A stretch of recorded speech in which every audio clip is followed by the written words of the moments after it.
अभी हाल ही में एक क्लिप सुनी मैंने, मुफ्ती महफिल अशरफ साहब, उन्होंने कहा कि वो असद भाई को नहीं बुलाना। ऐसे आदमी को टारगेट यूं ही जस्ट फोकस अपनी बुकराती के लिए नहीं करना चाहिए। बरेली शरीफ हैं, वहाँ क्या काबिरीन से कहलवाए, अगर वाकई में हमसे खिलाफ शरअ कोई काम होता, मुमकिन है अगर होता है तो बरेली शरीफ है ना, हुजूर मुहद्दिस कबीर है ना, खुद ही मुहद्दिस कबीर मत बन जाए।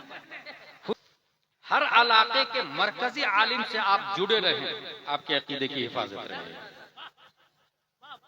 ताजु शरिया को आपने नहीं देखा, कायदे मिल्लत को आपने नहीं देखा, मुहद्दिस कबीर को आपने नहीं देखा, आपके इलाके के जो आलिम इनसे जुड़े हुए हैं आप उनसे जुड़ जाए, आप उनसे जुड़ जाए, क्योंकि इनसे जुड़ना उनसे जुड़ना है, क्योंकि ये उनसे जुड़े हुए हैं।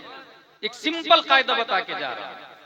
दूसरी बात, अगर कोई मसलक के खिलाफ बात कर रहा है, कोई यूनिक बात किया, कोई अलग हटके बात किया कि इसका बाइकाट, उसका बाइकाट, इसको ये शख्स को नहीं बुलाना है, इस शख्स को बुलाना है, और आला हजरत इमाम हसन के बारे में ये काम और अबू बकर के बारे में ये कहा, तो अगर कोई नई बात लगे आपको तो मानिएगा मत, सीधे बरेली शरीफ से राब्ता कीजिए। अल्हम्दुलिल्लाह आज भी हमारे मरकज में उलमाए किराम जिंदा हैं। आला हजरत गए तो अपने जानशी मुफ्ती आजम हिंद को छोड़ करके गए। मुफ्ती आजम हिंद गए हैं, हुजूर ताजुश शरिया को छोड़ करके गए। हुजूर ताजुश शरिया गए हैं तो मुहद्दिस कबीर दे करके गए। और इस वक्त पूरे गैर मुनक़सिम हिंदुस्तान में, सिर्फ हिंदुस्तान की बात नहीं कर रहा, बांग्लादेश, पाक, श्रीलंका, भूटान और आपको नेपाल, हिंदुस्तान, इन तमाम 4-5 ममालिक में सबसे ज्यादा अगर किसी के पास इल्म है और सबसे ज्यादा अगर कोई मसलके आला हजरत की तबलीग करता है और उस पर शिद्दत से अमल करता है, तो वो शहजादा सदरुल शरिया हुजूर मुहद्दिस कबीर दामाजिल्लहु अलैहि, हुजूर मुहद्दिस कबीर दामाजिल्लहु अलैहि। अभी हाल ही में एक क्लिप सुनी मैंने, मुफ्ती महफिल अशरफ साहब, उन्होंने कहा कि वो असद भाई को नहीं बुलाना। मैं यहाँ ये बताना चाहता हूँ कि पूरे हिंदुस्तान में वाहिद असद भाई उस आदमी का नाम है जो शायर होने के बावजूद बहुत बड़े मुबल्लिगे मसलके आला हज़रत माने जाते हैं, शायर होने के बावजूद बहुत बड़े मुरद्दिदे वहाबियत माने जाते हैं, शायर होने के बावजूद बहुत बड़े मुरद्दिदे सुलह कुल्लियत माने जाते हैं। बगैर जिस जलसे में पता चले कि सुलह कुल्ली आया है तो जाते ही नहीं, पता चल जाए वहाबी है तो जाते ही नहीं। और अगर किसी जलसे में किसी ने कह दिया कि ताजुश शरिया या आला हजरत का कलाम मत पढ़ना, तो जान चली जाए मगर ताजुश शरिया का कलाम पढ़ के छोड़ेंगे, आला हजरत का कलाम पढ़ के छोड़ेंगे। ऐसे आदमी को टारगेट यूं ही जस्ट फोकस अपनी बुकराती के लिए नहीं करना चाहिए। बरेली शरीफ हैं, वहाँ क्या काबिरीन से कहलवाए, अगर वाकई में हमसे खिलाफ शरअ कोई काम होता, मुमकिन है अगर होता है तो बरेली शरीफ है ना, हुजूर मुहद्दिस कबीर है ना, खुद ही मुहद्दिस कबीर मत बन जाए, खुद ही कायदे मिल्लत बन जाए, मत बन जाए। इसलिए किसी के बारे में, किसी सुन्नी सही उल अकीदा के बारे में इतनी इजीली बाइकाट की क्लिप बना देना, ये ततफ़ुलाना काम। मैं बुखारी शरीफ भी लाया, वो अच्छा हुआ मुझे कहा जा रहा है कि थोड़ी देर और बोल दीजिए, तो मैं एक हदीस शरीफ सुनाई देता हूँ। बुखारी शरीफ, ये बुखारी शरीफ है असद भैया, आप पूछ रहे थे ना ये कौन सी किताब, ये बुखारी शरीफ। बुखारी शरीफ में बल्कि एक और जनरल बात अपने दिमाग में सेव कर ले, 4 ऐसी हदीसें हैं जिस पर निजाम इस्लाम गर्दिश करता है, 4 ऐसी हदीसें। उसमें से एक हदीस वो याद रखेगा, इन्नमल अमालु बिन्नियात। दूसरी हदीस में सुनाने जा रहा हूं, वो हदीस ये है मुख्तसर में, अल हलालु बय्यिन वल हरामु बय्यिन व बैनहुमा मुशब्बहात ला यअलमुहा कसीरुम मिनन नास फमन इत्तqa शुबहात फक़द इस्तबरा लिइर्ज़िही व दीनिही व मन वक़अ फी शुबहात कराइन यरआ हौलल हिमा इला आखिर। अला फिल जसद मुद्ग़ह इदा सलहत सलहल जसद कुल्लु व इदा फसदत फसदल जसद कुल्लु। ये बुखारी शरीफ की हदीस आ गई। इसका क्या मतलब है? इस्लाम में हलाल भी क्लियर है और हराम भी क्लियर है। उसको मैं आसान लफ्जों में बताऊं, 5 डज है और 5 डजन। इसको समझ ले तो इस्लाम समझ में आ जाएगा। 5 डज है, 5 डजन है। डज यानी करने की चीज, डजंट यानी नहीं करने की चीज। डज में क्या है? सबसे ऊपर फर्ज, फिर वाजिब, फिर सुन्नत मुअक्कदा, फिर गैर मुअक्कदा, फिर मुस्तहब, ये करने की चीज। 5 डजन है। हराम सबसे ऊपर, फिर मकरूह तहरीमी, फिर इसाअत, फिर मकरूह तंज़ीह, फिर खिलाफ औला। इसी को समझना है। इसमें यह भी ज़हन में रखे कि फर्ज को छोड़ा तो इधर आ जाएगा, हराम में आ जाएगा, और हराम से बचना इधर आ जाता है, फर्ज में आ जाता है। इसको ये भी ध्यान में रखे कि ये फर्ज एक तो फिक्स है और कुछ फर्ज अपग्रेड होते हैं, कुछ फर्ज फिक्स नहीं रहते, हो जाते हैं फर्ज। जैसे नमाज तो कंटिन्यू फर्ज है, रोजा फर्ज है, लेकिन कुछ फर्ज वक्ती भी होते हैं। जैसे आपने मुझको एक गिलास पानी दिया, ये क्या है? मुस्तहब। लेकिन मैं प्यास से मर रहा हूं तो पानी देना मुस्तहब नहीं रहता, फर्ज अपग्रेड हुआ, ये फर्ज अपग्रेड हुआ। ऐसे ही आपने एक जोड़ा कपड़ा दिया असद भैया को अपनी तरफ से गिफ्ट, ये मुस्तहब है, लेकिन नंगे को कपड़ा देना ये फर्ज हो जाता है। आपने दावत दी, खाना खिलाया, मुर्गा, मुस्तहब, लेकिन भूख से मर रहा है तो खाना खिलाना मुस्तहब नहीं, फर्ज हो जाता है, ये अपग्रेड हुआ। तो ये इस्लाम को समझना होगा। ऐसे ही एक ये फर्ज का अदा करना, इस हराम का कफारा भी नहीं होगा, ये भी ध्यान में रखें। जैसे आपने अपने पड़ोसी के खेत में मेढ़ एक फिट दबा के बनाया, खेत मेढ़ या घर बना रहे थे तो 2 इंच जमीन पड़ोसी की दबा ली। आप फर्ज अदा कर रहे हैं, नमाज पढ़ रहे हैं, रोजे रख रहे हैं, ज़कात दे रहे हैं, हज दे रहे हैं, ये इस हराम का कफारा नहीं होगा। वो जो पड़ोसी की 2 इंच दबाई है, ये फर्ज अदा करने से वो माफ नहीं होगा।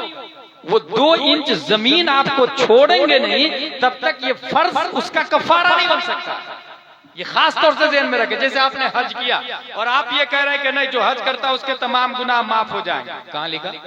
किसने बोल दिया भाई हज करने से तमाम गुनाह माफ हो जाएंगे? वो जो 2 इंच जमीन पड़ोसी की ली है, वो 2 इंच वापस करना होगा, वो लौटाना होगा। इसी तरीके से इसको और आसान लफ्जों में अगर मैं बताऊं तो वो ये है कि आप अपने हाथ में गोबर रखे हुए, अपने हाथ में गोबर रखे हुए, सारे लोग खड़े हो जाएं। हुजूर उस्तादुल उलमा तशरीफ ला चुके, सुभान अल्लाह सुभान अल्लाह। सब लोग खड़े हो जाएं और करीब आ जाएं। इधर से कुर्सी वाले भी कुर्सी लेके करीब आ जाएं। उस्तादुल उलमा हजरत अल्लामा कारी सिद्दीक आलम साहब क़िबला शेख साबिक शेखुल हदीस जामिया फारूकिया बनारस तशरीफ ला चुके। आइए करीब आइए, सब कुर्सी लेके। गेट के पास जो वो लोग भी आ जाएं। दौलत भाई भी जल्दी आ जाएं। दस्तारबंदी का मंजर आपको मुलाजा करना। एक बार नारा लगा ले, नारे तकबीर, नारे रिसालत, नारे रिसालत।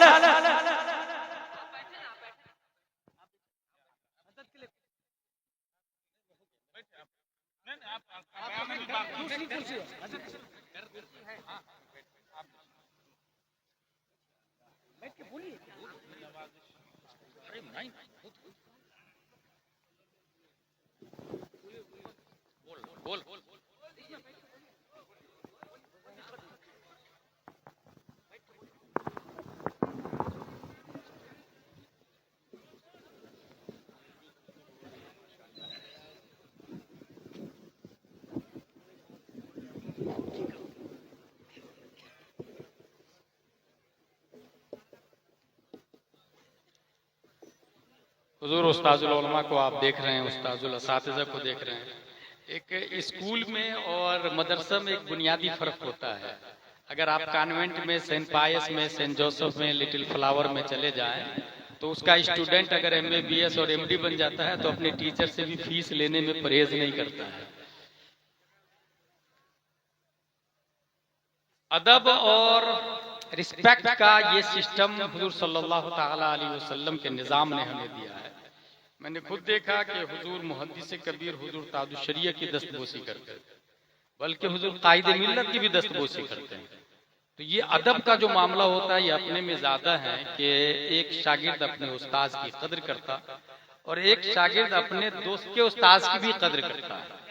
कहीं ना कहीं ये हमारे दोस्तों के भी उस्ताद हैं। हमने अगरचे नहीं पढ़ा मगर हमारे ये नादिर जमाली हमारे दोस्त है, उनके ये उस्ताद है तो हमारे भी उस्ताद हुए, ये हजरत के उस्ताद है तो हमारे भी उस्ताद हुए। अल्लाह तबारक व तआला इन बुजुर्गों का साया हम लोगों पर दराज फरमाए मैं ये कह रहा था 5 डज है, 5 डजन है। अल हलाल बय्यिन वल हराम बय्यिन व बैनहुमा मुशब्बहात का लफ्ज़ बुखारी शरीफ के अंदर आया। तो ये जो फर्ज आप अदा करेंगे तो ये हराम का कफारा नहीं होगा।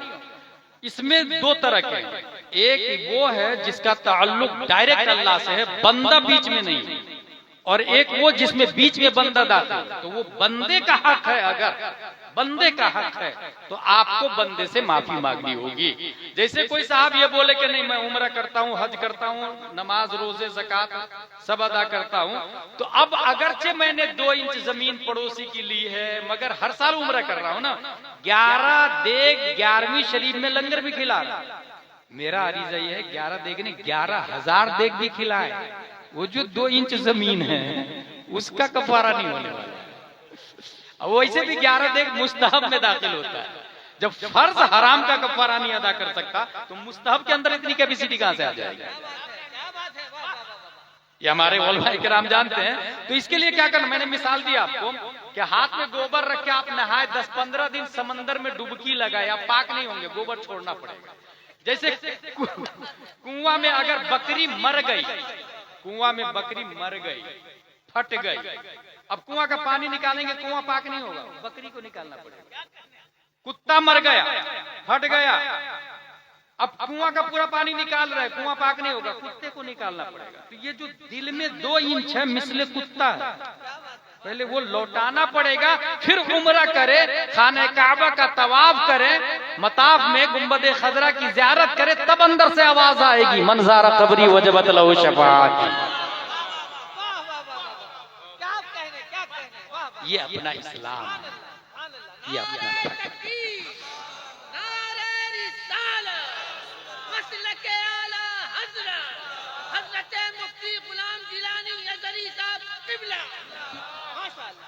तो वो जो मैंने कहा 4 हदीस है जिस पर निजाम इस्लाम गर्दिश करता है, उसमें से दूसरे नंबर की यह हदीस है। डज भी क्लियर है, डजंट भी क्लियर है, बीच में जो मुशब्बहात है उससे परहेज करना है। जैसे आपको डाउटफुल कोई चीज मिल गई, अब ये किसका है किसका नहीं है, और आपने खा लिया, गया काम, उससे बचना है। इस सिलसिले में मैं एक मिसाल देता हूं। आपने फुजैल बिन अयाज का नाम सुना हो। फुजैल बिन अयाज ने कुरान शरीफ की एक आयत सुनी तो उन्होंने तौबा कर लिया। तौबा करने के बाद उन्होंने कहा कि ये मेरे गुनाहों का कफारा कैसे होगा, मैं तो बहुत बड़ा डाकू। तो कहा कि आप अल्लाह तबारक व तआला है माफ करने वाला, लेकिन जितने का माल जो आपने लिया वो लौटाना पड़ेगा। तो जिन जिन का माल याद था, ये फुला का, ये फुला का, ये फुला का, सब लौटाने लगे। एक यहूदी का माल रह गया, उसको गए लौटाने के लिए। भाई मैं फुजैल बिन अयाज डाकू, मैंने तौबा कर लिया, अब मैं गुनाहों से पाक हो गया, गुनाह नहीं कर रहा हूं, मैं गुनाह से बाज रहने की कसम खा ली, मैं अब तो डकैती भी नहीं करूंगा, चोरी भी नहीं करूंगा, बस अल्लाह अल्लाह अल्लाह अल्लाह करूंगा, इस्लाम पर शिद्दत से अमल करूंगा। आपका मैंने चुराया था, लूटा हुआ आपका जो माल था वो मेरे पास है तो है नहीं, आप क्या मुझे माफ कर देंगे? यहूदी क्या बोलता है कि तुमको एक काम करना पड़ेगा, माफ तो करूंगा लेकिन मेरे ऊंट है, लूटे हुए माल तो तुम्हारे पास है नहीं, तो मेरे ऊंट को चराओ, उस चराने की जो उजरत होगी वो उसमें मेकअप होती चली जाएगी। जिसको अल्लाह की तरफ जाना हो तो वो सच्ची दिल से तौबा करे ना, तो वो हर मशक्कत भरी चीजों को एक्सेप्ट करने के लिए तैयार हो जाता है। ऐसे ही जैसे आपने गौसे आजम के बारे में सुना हो, गौसे आजम के वालिद साहब ने जब एप्पल खाया था तो माफी की शर्त ये रखी गई थी कि लंगड़ी लूल्ही लड़की से शादी करेंगे। वो तैयार क्यों हुए थे? क्योंकि अगर माफ नहीं करेंगे तो दोज़ख में जाऊंगा, और माफ कर देंगे तो जन्नत में जाऊंगा, जन्नत में हूर मिलेगी। तो माफी इस शर्त में है कि लंगड़ी से शादी करनी पड़ेगी, तो वो तैयार होगा। तो जो सच्ची तौबा करता है, ये ख्वाहिशमंद होता है, तो वो हर मुसीबत एक्सेप्ट करने के लिए तैयार होता है। यहाँ भी ऊंट चराने के लिए जब वो तैयार हो गए, कुछ दिन चराया भी, किताब में आया कि यहूदी ने कहा कि यार ये तुम जो दिल से ऊंट चरा रहे हो, इसका मतलब ये हुआ कि यकीनन अल्लाह ने तुम्हें डकैती से फेर कर इस्लाम की तरफ माइल कर दिया। और तुम्हारा अल्लाह जब पिछले तमाम गुनाह माफ कर सकता है तो ये सबसे अच्छा अल्लाह हुआ, ये सबसे अच्छा इस्लाम हुआ तुम्हारा। तो इसका मतलब ये हुआ कि जब सबसे अच्छा इस्लाम है तो मुझे भी अपने इस्लाम में दाखिल होने का मौका दे दो। सिद्ध के दिल से तौबा करते हैं और वो यहूदी भी कलमे तय्यब पढ़ के हल्का बगोश इस्लाम हो जाते हैं। तौहीद और रिसालत के शहदाई, इसका मतलब क्या हुआ? हराम से बचना है, हलाल पर अमल करना है, बीच में जो मुशब्बहा डाउटफुल है तो उससे दूर ही रहना है। इसलिए हाँ, एक और हदीस शरीफ है याद आ रही है मुझको, जो निजाम इस्लाम जिस पर गर्दिश करता है उसमें से एक ये है, तीसरी हदीस, दा मा युरीबुक इला मा ला युरीबुक। डाउटफुल चीज को यकीन की तरफ बदल दे, यानी जिसमें शक हो उसको छोड़ दे, जिसमें यकीन हो उसको मजबूती से पकड़ ले। अल्लाह तबारक व तआला हम सबको मसलके आला हजरत पर इस्तिकामत अता फरमाए। आगे हम भी उस्तादुल असातिज़ा से नसीहत आमेज कलिमात समाअत करेंगे। नकीब आज़म हिंदुस्तान की तरफ माइक।